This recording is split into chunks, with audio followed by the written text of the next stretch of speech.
আমার ছেলে ফারুক আবদুল্লাহ পৌঁছেছে বাড়ি, আমাদের এখানে এসেছে, আর কয়েকটা দিনের মাত্র মুসাফির, 2টা দিন আর আছে।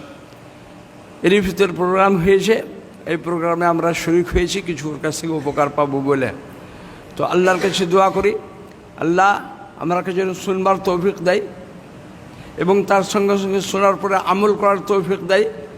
শুনছি বহুত, ফতুয়া ফারাজ খুব লম্বা চড়া দিছি, আমলের দিকে একদম পিছিয়ে আছি, আমল নাই, আমাদের আমলই নাই।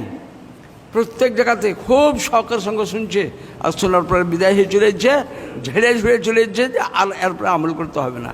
এইরকম যেন নিয়ত না থাকে। প্রত্যেকটা ব্যক্তি মনে মনে চিন্তা করেন যে আমরা যা শুনবো তার প্রতি আমল করব ইনশাআল্লাহ, আল্লাহ যদি চাহে। সবাই বলেন কথাটা। কথা হলো যে আজকের যেটা প্রোগ্রাম, আমি আমার বক্তব্য কিছুই বলবো না। আমার বক্তব্য যা বলতাম মনে আছে, গোটা বছর চিরকালই বক্তব্য দিয়ে এসেছি, আপনারা শুনেছেন, আর ওর প্রতি যা পেরেছেন আমল করেছেন। কিছু যদি না হয়েছে, কমসে কম তাবলীগের সাথ হয়েছে, দিনের খিদমতটি একটা খুব বড় খিদমত। কিন্তু আজকের ব্যাপারে আমি বলছি, আজকে আমি সম্পূর্ণ আমার টাইমটা আমি ছেলেকে আমি ওয়াকফ করে দিলাম। আমার এই টাইমটা ফারুক আবদুল্লাহ বলবে, বাস এখান থেকে আমি শেষ করলাম।